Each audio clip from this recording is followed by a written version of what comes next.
The night Adaeze Okafor buried her husband, she also buried the last lie she ever believed in. She stood at the graveside in a white mourning wrapper, the Lagos rain falling sideways, soaking through every thread of cloth she wore. She didn't cry. She had no tears left. She had spent them all 3 months earlier, the night Emeka came home smelling of another woman's perfume and told her, with a cigarette dangling from his lip, that the baby she was carrying was a mistake and that she needed to handle it. She had not handled it, and now Emeka was dead, killed in a car accident on the Lekki-Epi Expressway at 2 a.m, a woman they found in the passenger seat who was not his wife. The Lagos gossip networks went wild within hours. Adaeze stood at that graveside and heard whispers behind her. She felt eyes on her swollen belly. She heard one of Emeka's aunties mutter, loud enough, deliberately loud, "At least he didn't have to watch her push out that bastard child." Adaeze said nothing, but something inside her, something that had been quiet and patient and obedient her entire 28 years of life, snapped like a bone. She didn't know it yet, but that snap was the beginning of everything. 48 hours after the burial, they came for the house. 3 men in dark suits arrived at the Okafor family compound in Aja at 7 a.m. They did not knock. They walked in past the domestic staff like they owned the floor beneath their feet, which, as it turned out, they did. They represented a company called Hana Capital Group. They produced documents. Emeka had taken a loan of 47 million naira 18 months ago, using the family property as collateral. The loan had matured. The interest had ballooned. Nothing had been repaid. "You have 72 hours, the lead man said. He was Korean, young, clean-cut, reading from a tablet. He didn't look at her belly. "Vacate the premises. All personal effects may be removed. The property reverts to Hana Capital Group effective Friday." Adaeze stood in the middle of her own living room, 5 months pregnant, wearing yesterday's wrapper, and stared at these men. "This is my home," she said quietly. "It was your husband's collateral," the man corrected. "My husband is dead." "Mrs. Okafor." He finally looked at her, a brief, clinical glance. "The debt does not die with the debtor." They left. The compound fell so silent Adaeze could hear her own heartbeat, and beneath it, the soft, impossible flutter of the baby moving inside her. She sat on the floor of that expensive living room, surrounded by the evidence of a life that had never actually been hers, and she made a decision. She was going to find whoever owned Hana Capital Group, and she was going to look them in the eye. His name was Jae-won Shin. In Seoul's financial district, they called him the Ghost, a man whose name appeared on deals but never in photographs, whose signature closed billion-dollar acquisitions, but whose face was unknown to journalists. He was 36 years old, the youngest chairman in the history of the Shin Group, a conglomerate with interests spanning real estate, private equity, pharmaceutical logistics, and, if you knew which doors to knock on, things far less legal. In Lagos, his people called him Chairman. He had been coming to Nigeria for 7 years, long enough to understand that the real power in Lagos did not live in Aso Rock. It lived in the back rooms of deals that newspapers never reported. He had built Hana Capital Group as a clean-looking front for money that needed to be cleaned. He was precise, disciplined, brilliant, and completely, utterly, consciously cold. He did not do emotion. He had decided this at the age of 14, watching his father weep in a courtroom as 3 generations of the Shin family empire crumbled because his grandfather had trusted the wrong partner. Emotion, Jae-won concluded that day, was what happened to people who could not separate feeling from strategy. He had separated them surgically, and he had never looked back. He was in his Lagos penthouse at the Echo Atlantic Tower. 53rd floor, floor-to-ceiling glass, the city laid out below him like a map of everything he owned. When his assistant, Min Jun, entered and said quietly, "Chairman, there is a woman in the lobby. She says she will not leave until she sees you. Security has asked her 3 times. Jae-won didn't look up from his documents. Remove her. She is 5 months pregnant, sir. A pause. And she came alone. No bags, nothing. She told security to tell you, she said, and I am quoting exactly, "Tell him the ghost owes the living a conversation." Jae-won went still. He looked up slowly. Something moved across his face, not quite curiosity, not quite recognition. Something between them. He set down his pen. Send her up. Adaeze had rehearsed this moment 14 times on the drive over. She had prepared her words, organized her arguments, decided exactly how much dignity she would allow herself to surrender for the sake of her unborn child. None of it prepared her for the man standing at the window. Jae-won Shin was taller than she expected. He had the kind of stillness that made a room feel smaller. Not from aggression, but from sheer, concentrated presence. He wore a black shirt, no tie, sleeves rolled to the elbow. He was looking out at the Lagos skyline when she entered, and when he turned, she had the sudden, disorienting sense that she had walked into a room that had been waiting for her. His eyes were dark and completely unreadable. "Mrs. Okafor," he said. His English was precise, almost accent-free. "Sit. I prefer to stand." Something shifted in his expression, almost imperceptibly. "As you wish." She stood in the middle of that glass and steel room with her hands folded over her belly, and she looked at this man who held her life in his fingers, and she said, "You are going to take my home in 72 hours. My husband borrowed your money and died without telling me. I am 5 months pregnant. I have no family support, and I am not here to beg." She paused. "I am here to negotiate." The silence that followed lasted exactly 4 seconds. Then Jae-won Shin did something his assistant had never seen him do in 7 years of service. He almost smiled. "You said you are not here to beg," he said. "But what do you have to negotiate with, Mrs. Okafor? You have no money, no collateral, no leverage." He tilted his head. "What exactly did you plan to offer?" Adaeze met his gaze without flinching. "Information," she said. The almost smile vanished. His posture shifted. Barely, but she caught it. "What kind of information?" "The kind that explains why Emeka borrowed 47 million naira, and every single naira went into the accounts of a man named Senator Brutus Adeyemi." She watched his face. "The kind that tells you that your clean front, Hana Capital Group, was used as a laundering channel for a man who is currently on the central bank's watch list, and that if that connection becomes public, your entire Lagos operation collapses." She let the words settle. "I have the documents. Emeka kept everything. He was paranoid like that." Jae-won Shin did not move for a very long time. Then he said very quietly, "Who else knows about these documents? Right now, only me. And what do you want in return for them?" Adaeze straightened. "My house, 6 months. And enough money to establish a business so that after those 6 months, I never need to stand in front of anyone like this again." Another silence. Jae-won turned back to the window. The Lagos skyline glittered below them, vast and indifferent. When he spoke again, his voice was perfectly even. "Bring me the documents first, then we will talk." Adaeze felt her heartbeat spike. This was the moment, the razor's edge. She had one card and she had just played it. And she had no idea if she had just saved herself or walked straight into something worse. She brought the documents the next morning.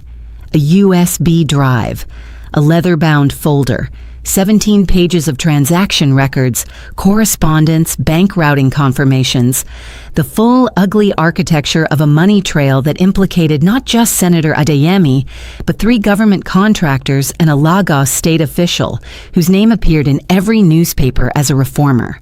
Jae-won went through every page. He did not speak for 40 minutes. Adaeze sat across from him, watching, waiting. her hands folded in her lap with a composure she did not entirely feel. Finally, he looked up. "These are real," he said. "I know. Your husband was either very brave or very stupid to keep these." "Both," she said softly. "That was Emeka." Jae-won studied her for a long moment. There was something in his expression she couldn't name. Not warmth exactly, but something that felt like its distant cousin. Recognition, maybe. The look of a person who has met someone unexpected. "I will honor your terms," he said. "The property stays in your name for 12 months, not 6. You will receive a startup fund of 15 million naira. In exchange, I keep the originals of everything on that drive, and you sign a confidentiality agreement." He paused. "These are non-negotiable." Adaeze blinked. 12 months, 15 million. She had asked for 6 and a number she'd chosen almost arbitrarily. "Why 12?" she asked. He didn't answer immediately. Then, "A child will be born. You will need time." Something about the directness of that, the simplicity of it, cracked something open in her chest. She had not expected practical kindness from this man. She was not sure what to do with it. She signed, and she should have walked away right then. She should have taken her documents and her 12 months and her 15 million naira and never looked back. But as she stood to leave, Jae-won said, "The senator will come for you when he realizes those documents are gone. He has people in the police. He has people everywhere." Adaeze stopped. "He doesn't know they're gone yet," she said. "He will know by Monday." Jae-won's voice was flat, certain. "Your husband's phone records will be audited as part of the estate. When they find what he was holding, and they will find it, they will come to you first." She turned around slowly. "Then what do you suggest?" The look he gave her then was complicated in a way she didn't fully understand until much later. "Stay," he said. "Stay where?" "Here, in this building, under my protection, until I handle the senator, which I will, because he is now a problem for me as much as he is for you." Adaeze stared at him. "You want me to live in your building?" "I want you alive," he said simply. "The child, too." And that, those 4 words, were the end of Adaeze Okafor's ability to say no. The apartment they gave her was on the 31st floor. It was larger than the entire house she had just lost. It had floor-to-ceiling windows facing the Atlantic, a kitchen that gleamed, a bed that swallowed her whole. There was a staff member named Nkechi assigned to her, a young Nigerian woman with a warm face and curious eyes who brought food 3 times a day and asked no questions. Adaeze told herself this was temporary. She told herself this every morning for 2 weeks. By the 3rd week, she had to admit that she had stopped believing it. Jae-won was not, she discovered, what she had expected. She had built him up in her mind as a flat, cold machine, an obstacle dressed in a suit. The reality was more unsettling. He was precise, yes. Cold to the outside world, yes. But in the evenings, when the building grew quiet and she was sitting on her balcony watching the ocean, she would sometimes hear him through the open corridor, pacing, speaking Korean on the phone, the cadence of his voice occasionally dropping into something that was not executive calm, but something older, more tired. One night, 3 weeks in, he found her in the building's private garden at midnight. She could not sleep. The baby was restless. She'd come down to walk. And they stood side by side in the dark without speaking for almost 10 minutes. Then he said, "Can I?" She looked at him. He was looking at her belly with an expression that was so stripped of its usual armor that it startled her. "Can you what?" she asked. "Feel it, if you don't mind." She didn't answer with words. She took his hand and placed it on the side of her belly where the baby had been kicking all evening. The night air was warm and heavy with salt. The baby kicked. Jae-won went completely still. Something moved across his face, something vast and raw. And then it was gone, locked away behind that impenetrable wall of control. but for one single second, she had seen it. He pulled his hand back. "Good night, Mrs. Okafor," he said. He walked away before she could say anything, but Adaeze stood in that garden for a long time after he left, her hand pressed to the same spot on her belly, wondering what it meant that she had felt something warm and terrifying when he touched her. She was still a widow. She was still a woman whose life had been dismantled, and she was falling for the man who held the pieces. The attack came on a Tuesday. Adaeze had gone to a prenatal appointment at the private clinic on Victoria Island that Jae-won's staff had arranged. It was supposed to be routine. She was in the car, returning, when the sedan in front of theirs braked suddenly and two motorcycles appeared from both sides. The men on the motorcycles had guns. Her driver, a quiet, compact man named Daniel, who she later learned was one of Jae-won's personal security detail, reacted before she had processed what was happening. The car accelerated, a hard left, a service road, 2 minutes of terrifying swerving speed through back streets, and then they were inside the building's underground garage, steel doors closing behind them, and Daniel was speaking into an earpiece in clipped, urgent Korean, while Adaeze sat in the back seat, both hands on her belly, not breathing. Jae-won was in the garage before she got out of the car. He pulled the door open and looked at her. A single complete assessment, eyes moving from her face to her belly and back, and the control in his expression cracked, just slightly at the edges. "Are you hurt?" he said. "No, the baby. Moving." Her voice was steady. She was proud of how steady it was. "I'm okay." He stepped back. The control snapped back into place. He turned to his security team and began issuing instructions in Korean, so rapid she couldn't follow. But she saw his hands, those precise, controlled hands, and they were not entirely steady. She filed that away. She did not know why it mattered. It just did. That night, he came to her apartment. He sat across from her at the kitchen table with a glass of water between them. She had declined whiskey on account of the pregnancy. He had poured water for both of them without being asked. And he said, "The senator has accelerated his timeline. He knows the documents are with me. He can't touch me directly. That would be too visible. So he is moving through you." "Then let me testify," she said. "Take it to the EFCC. Give them everything." The EFCC officer overseeing financial crimes in Lagos was appointed by the senator's party. His voice was flat. "It would die in a drawer within 48 hours. "Then what?" she asked. Jae-won looked at her across the table. In the kitchen light, he looked different from the executive she had met on the 53rd floor. He looked tired. He looked for the first time like someone who had been carrying something heavy for a very long time. "I have a contact," he said, "a journalist based in London. If the documents reach her, the story publishes internationally before anyone in Lagos can suppress it. But," he paused, "getting the documents out quietly requires someone Senator Adeyemi is not currently watching." Adaeze understood before he finished the sentence. "You want me to be the carrier," she said. "I want to give you the choice," he said, and the care in those words, the distinction he was drawing, that he was choosing to draw, hit her somewhere deep. "You do not owe me this. I am asking." She looked at this man, this complicated, controlled, incredibly careful man. "Yes," she said. The night before the documents were to be transferred, the power went out in the building, a deliberate cut. They found the tampered junction box 2 hours later. Someone had paid a maintenance worker. The backup generators covered the security systems, but the apartments went dark, and for 40 minutes, the 53rd floor was lit only by the city glow coming through the glass. Adaeze had been reading when it went dark.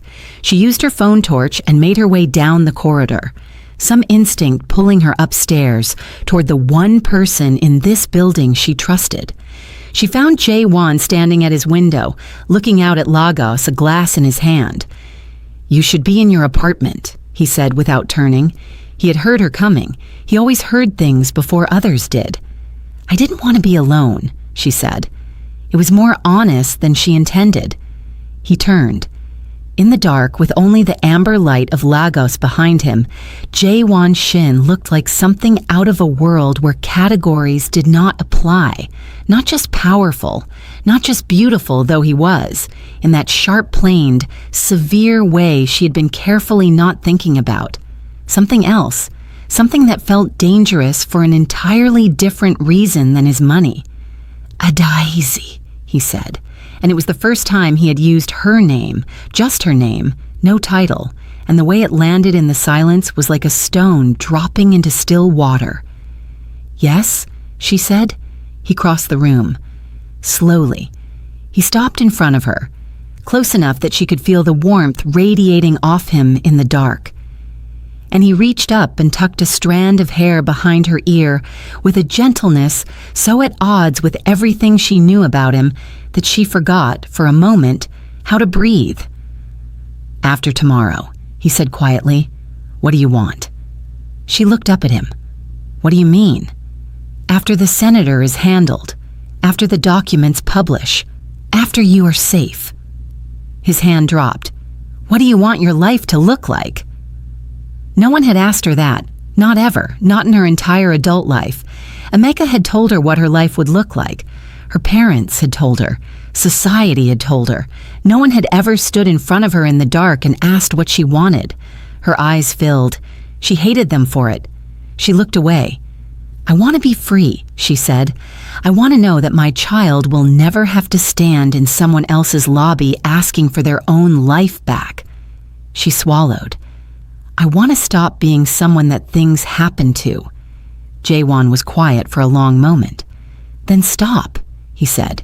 She looked back at him. "It's not that easy." "No," he agreed. "But you have already started. That morning you walked into my lobby. You were not someone things happen to. You were someone who happened." She had no defense against that. She kissed him first. She decided that later, that she had to own it. This choice, the way she was trying to own all her choices now. She kissed him in the dark on the 53rd floor with Lagos burning below them, and he kissed her back with the same controlled intensity he brought to everything, except that control lasted approximately 30 seconds before it collapsed completely. And in the morning, when the sun came up over the Atlantic and washed the room gold, Adaeze lay in the wreckage of everything she had thought she understood about herself, and felt the baby move, and felt Jae-won's arm heavy and warm across her, and felt something she had not felt in so long she almost didn't recognize it. Safe. She felt safe. And that was when the second knock came at the door. Her name was Soo-yeon-ha. She was standing in the doorway of Jae-won's apartment when they opened it, immaculate in cream linen, her face perfectly composed, her eyes moving from Jae-won to Adaeze, with an expression of cold, intelligent understanding. "Jae-won," she said in Korean, "your mother sent me." Later, Adaeze would piece together the full picture. Soo-yeon-ha was the daughter of Jae-won's father's closest business partner.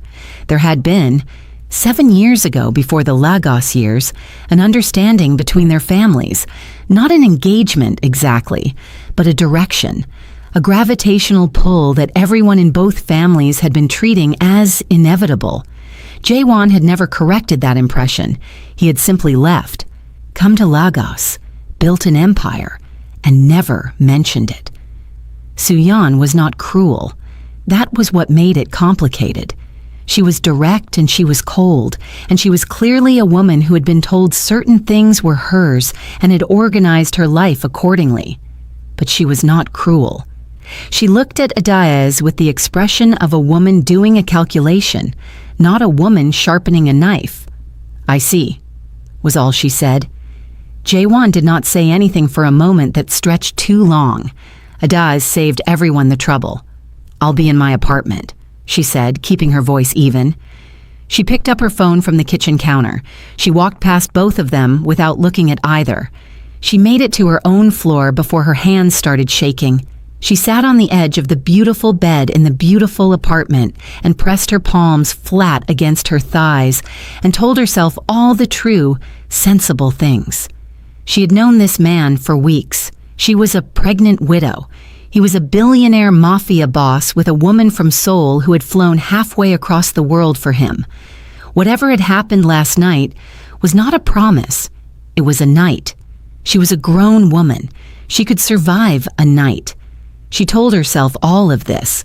Her heart did not listen. 40 minutes later, Jae-won knocked on her door. "I should explain," he said. "You don't owe me an explanation," she said. She was proud of how calm she sounded. "I know I don't owe it." He stepped inside. "I want to give it." She looked at him.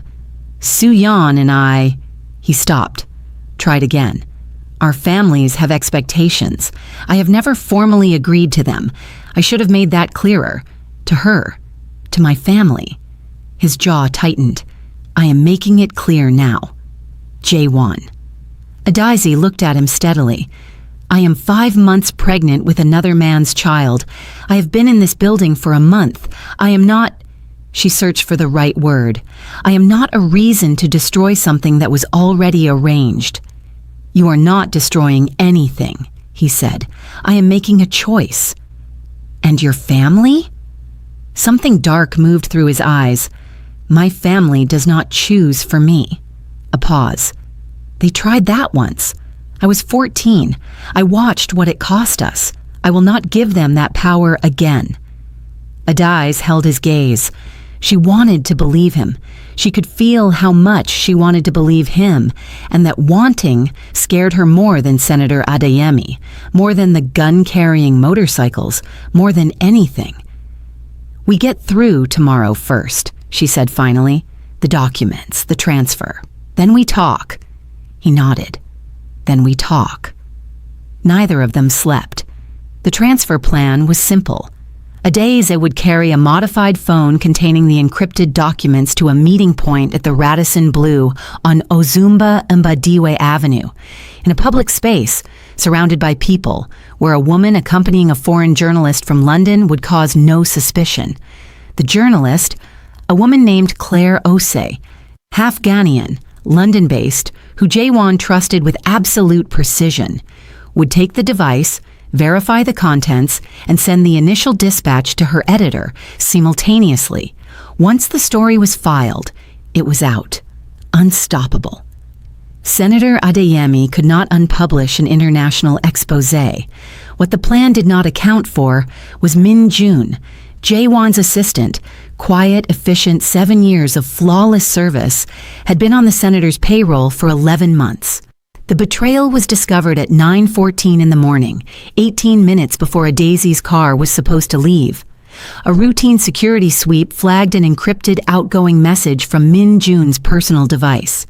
A message sent the night before, while the power was out, containing a description of the plan in precise detail. Jae-won went completely still when they showed him. "The route," he said to his head of security. "Change the route, change the time, change the vehicle." And Min Jun? A pause that contained 7 years. "Secure him," Jae-won said quietly. "I'll deal with that later." Adaeze did not learn any of this until she was already in the new car, a different vehicle, an unmarked sedan driven by a woman she hadn't met before. She learned it via a voice message from Jae-won. His voice controlled, but the kind of controlled that has pressure behind it. "Min Jun sold the original route. You are safe. The change is complete. Claire knows the new meeting point. Do not call me until you are inside the hotel. I trust you." 3 words at the end that she played twice. "I trust you." She walked into the Radisson with her spine straight and her phone in her left hand, and Senator Brutus Adeyemi's entire career in her right. And she found a woman at a corner table who looked up and gave a small, calm nod. "Mrs. Okafor," Claire Osei said, "thank you for coming." "Thank you for being here," Adaeze said. She sat down. She placed the phone on the table. 14 minutes later, the story was filed. 12 minutes after that, it published. By the time Adaeze's car pulled back into the underground garage of Echo Atlantic, Senator Brutus Adeyemi's phones were exploding with calls from journalists, and his office was issuing a denial to a story that already had 300,000 reads. Adaeze walked out of the car, and Jae-won was there, standing exactly where he'd been the day of the motorcycle attack, hands in the pockets of a dark suit, watching her walk toward him. She stopped in front of him. "It's done?" he asked. "It's done," she said. He reached out and in front of his entire security team, cupped her face in both hands. Just that. Just held her face and looked at her like she was something extraordinary. "Good," he said. It was not a romantic word. It was not a dramatic word. But the way he said it, the sheer relief underneath the control, made her eyes sting. Chairman Shin Young-soo arrived in Lagos on a Friday evening with his wife, his personal lawyer, and 17 years of unresolved fury toward his only son. Jae-won had been expecting him, in fact, since the morning Soo-yeon appeared at his door. He had not told Adaeze. He should have told her. The elder Shin was 62, iron-haired, impeccably dressed, and possessed of the kind of authority that doesn't ask for the room. It simply takes it. He walked into the penthouse on the 53rd floor, looked around at the Lagos skyline, and said in Korean, "You have embarrassed our family enough." "Good evening, Father. You sent Soo-yeon away. The Ha family is—" "I sent Soo-yeon away because I will not marry her. I have never agreed to marry her. That was your arrangement, not mine. You are 36 years old, and you are hiding in Africa with a pregnant—" "Choose your next words very carefully," Jae-won said. The room went still. The new assistant, a young woman named Yuna, stood in the doorway, unsure whether to stay or leave. "She is a widow," Jae-won continued, his voice even, "with no resources and a child coming, and enemies who wanted to silence her permanently. She came to me with nothing but intelligence and courage. I have known—" He stopped. "She is not what you're treating her as." "And what are you to her?" his father demanded. "Her protector? Her benefactor? What is she to you, Jae-won? What exactly—" "Everything." The word dropped into the room and detonated silently. Jae-won looked at his father. He looked like a man who has just heard himself say something he did not plan and has decided that the truth is not something to walk back. "She is everything to me," he said again quietly. "I know that is not what you came here to hear. I know this is not the life you designed for me, but I am done living in your design." What neither of them knew was that Adaeze was in the corridor. She had come up to return a document. She had heard voices. She had stopped outside the door and heard every word, including the word that had detonated the silence. Everything. She walked back downstairs with her hand pressed to her chest, as if she was checking that her heart was still beating. It was, rapidly. 4 months later, Adaeze Okafor's daughter was born at 4:47 in the morning in a private hospital in Victoria Island, delivered by a doctor whose fee Jae-won had paid without being asked. She weighed 3 kilograms and 200 grams. She had her mother's mouth and eyes that were not yet any color, that newborn in-between that could become anything. She cried for exactly 90 seconds before Adaeze pressed her to her chest, and then she stopped, as if she had decided the world was acceptable now that she had felt her mother's heartbeat. Jae-won sat in the waiting area for 6 hours. He had not been invited. He had simply appeared at 11 in the evening when Adaeze's contractions were 4 minutes apart, taken one look at her face, set and determined and trying to hide the fear, and said, "I'm coming," and she had not said no. When the nurse came out and told him it was done, he stood so abruptly he knocked over the chair. They let him in 20 minutes later. Adaeze was propped against pillows, the baby on her chest, her hair loose, her face exhausted and luminous in a way that had no word he knew in any language. He stopped in the doorway. She looked up and saw him standing there. This man who had been unmoved by everything, who controlled empires and crushed senators, and walked through the world like it was made for him, standing in a doorway at 5 a.m, looking at her and her daughter like they were something he was afraid to touch. "Come in," she said softly. He crossed the room. He stood at the bedside. He looked at the baby, at her round head, her closed fists, the perfect architecture of her tiny face. "She's beautiful," he said. His voice was different than usual, stripped of everything. "Her name is Ife," Adaeze said. "It means love." Jae-won looked at her then, looked at her with the same expression she had first seen in a darkened corridor when he felt the baby move. That raw, unguarded thing that his control never quite managed to bury all the way. "May I?" he asked. She transferred the baby into his arms.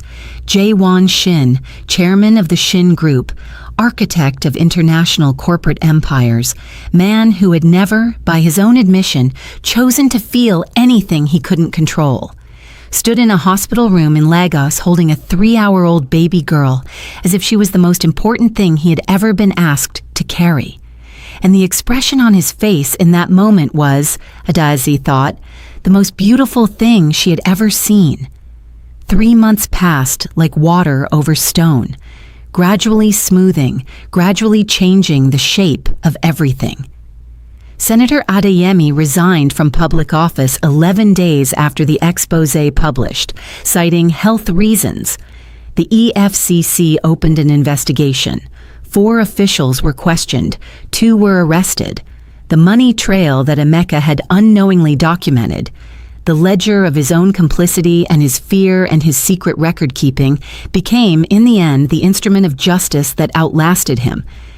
Adaeze started her business, a fashion house, not large, not yet, but precise and distinctive and entirely her own.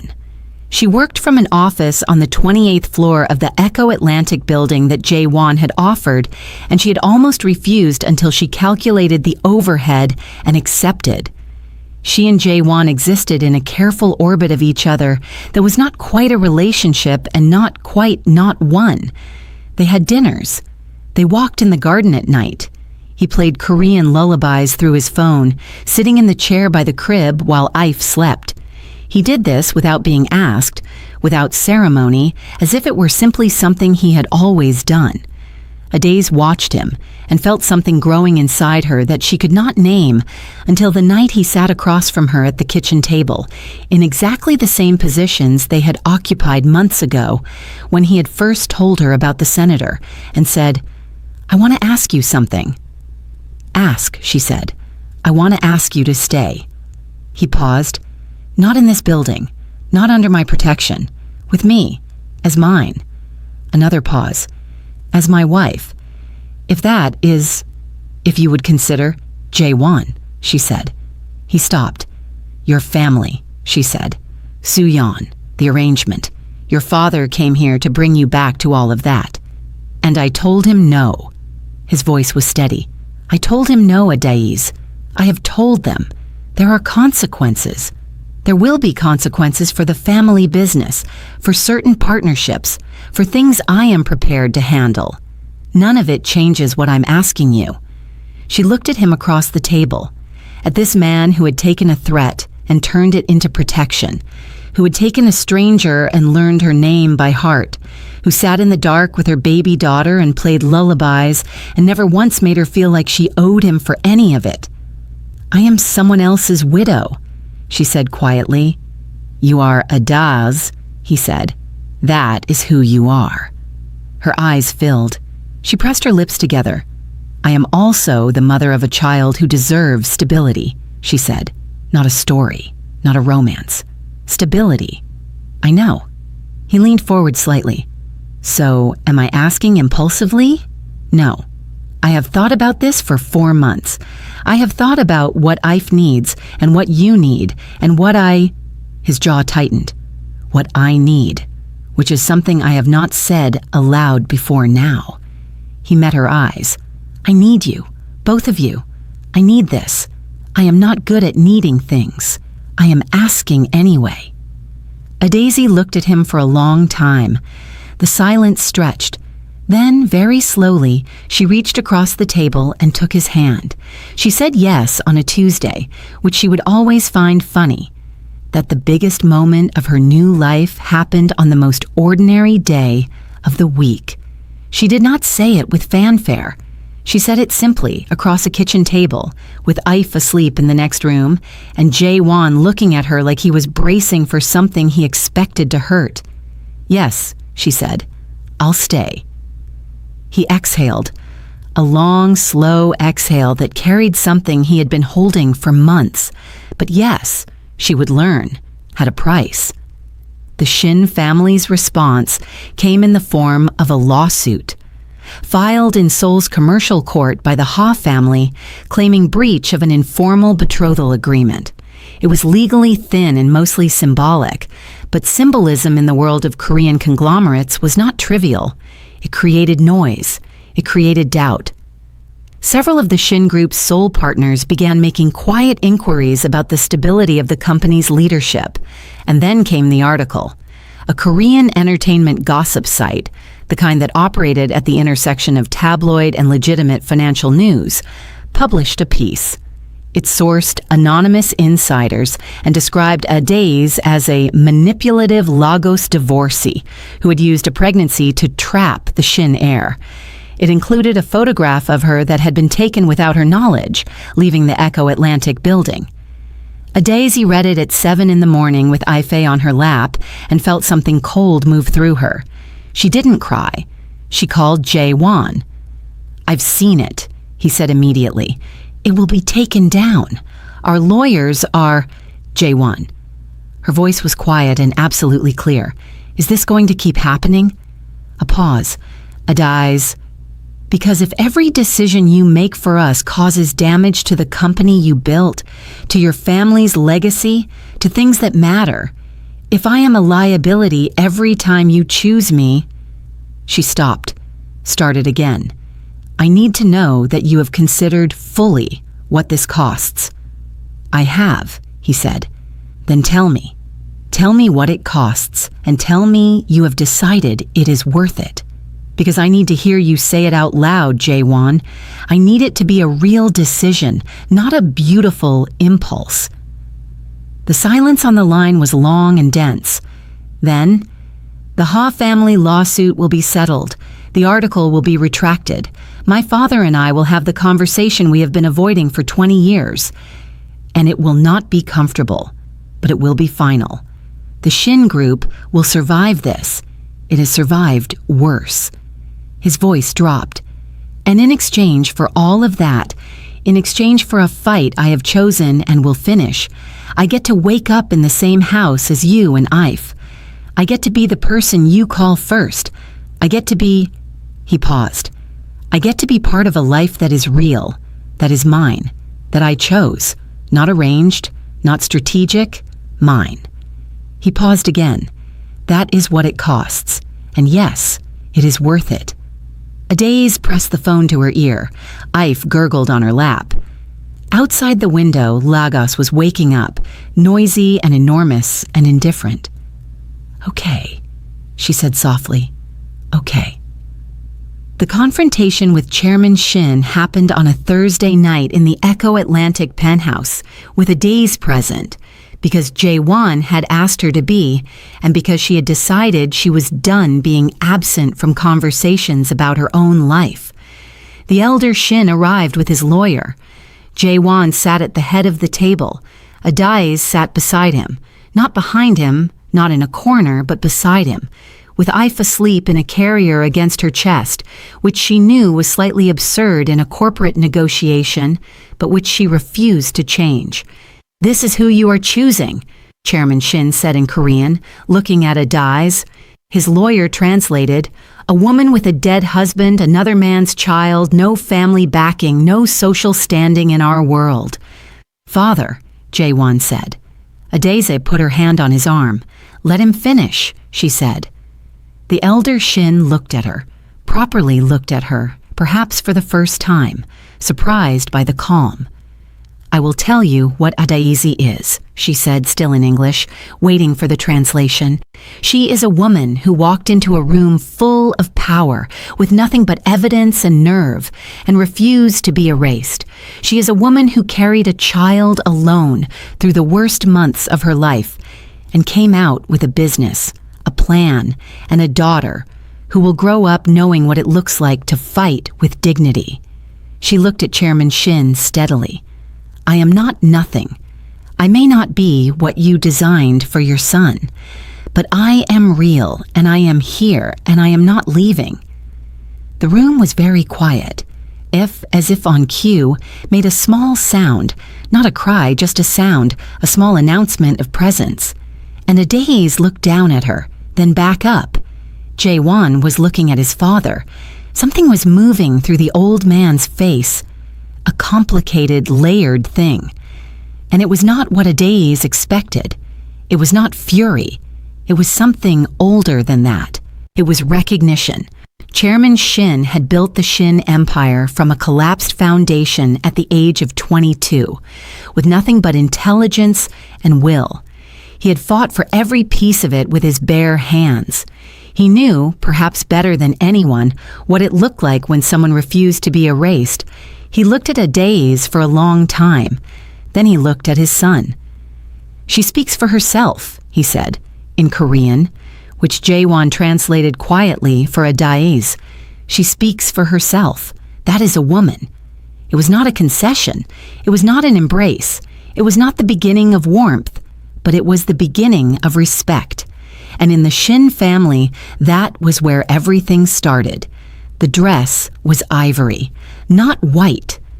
Adaeze had thought about this carefully, had made the decision deliberately, because she was not pretending to be something she wasn't. She was a woman who had been married, who had survived, who was choosing again with open eyes and a full heart. Ivory suited that truth perfectly. The wedding was small by the standards of either family's world. 50 people. The Echo Atlantic ballroom at sunset, with Lagos glittering below the windows and the Atlantic burning gold, and the kind of light that made everything look like a painting. Eve, nearly 2 years old, sat in the arms of Nkechi in the front row, dressed in a tiny yellow wrapper, supremely unimpressed by the ceremony and deeply interested in Nkechi's earrings. Chairman Shin came. He sat stiffly in the front row on Jae-won's side, his face composed, speaking to no one. But he came. And halfway through the ceremony, when the officiant spoke about choosing love as an act of courage, the old man looked down at his hands, and something moved through his expression that his son, glancing over, recognized as grief. The specific grief of someone acknowledging too late that they had chosen wrong in the same situation once. Jae-won looked away. He looked at Adaeze.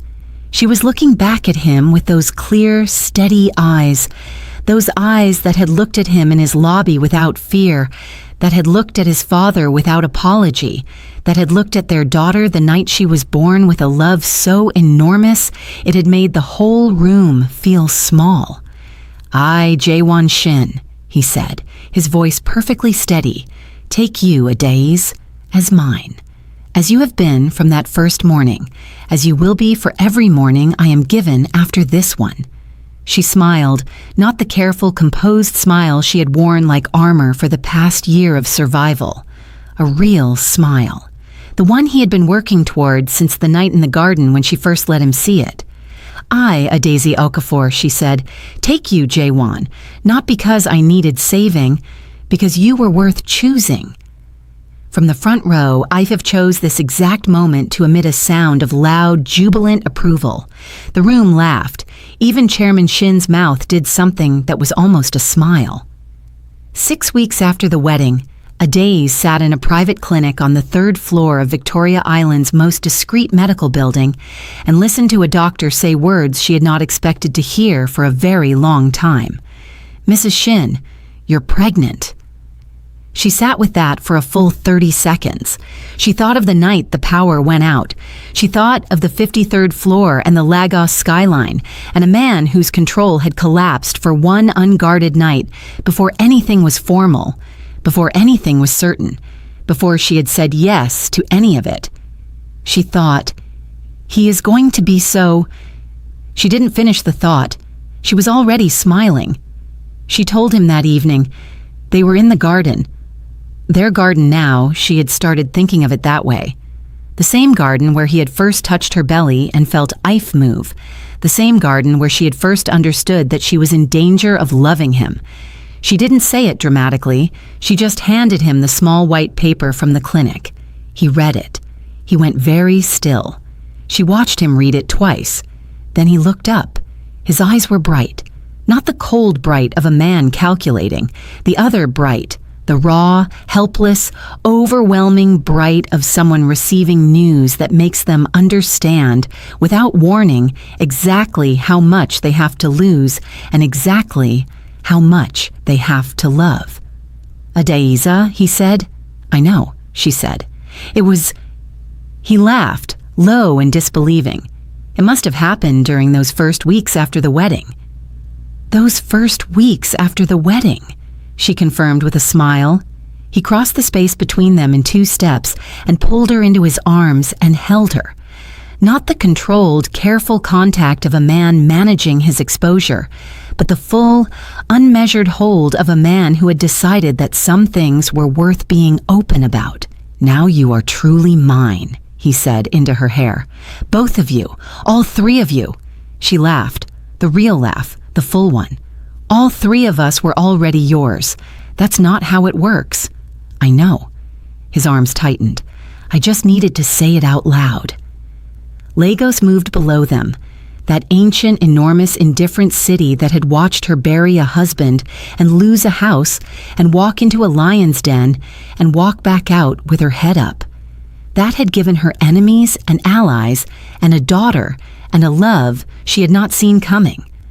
Adaeze pressed her face against Jae-won's chest and felt his heartbeat, steady, present, real, and thought about the woman who had stood in a rainstorm at a graveside nearly 2 years ago, with empty hands and a broken life, and a baby that everyone said was a mistake.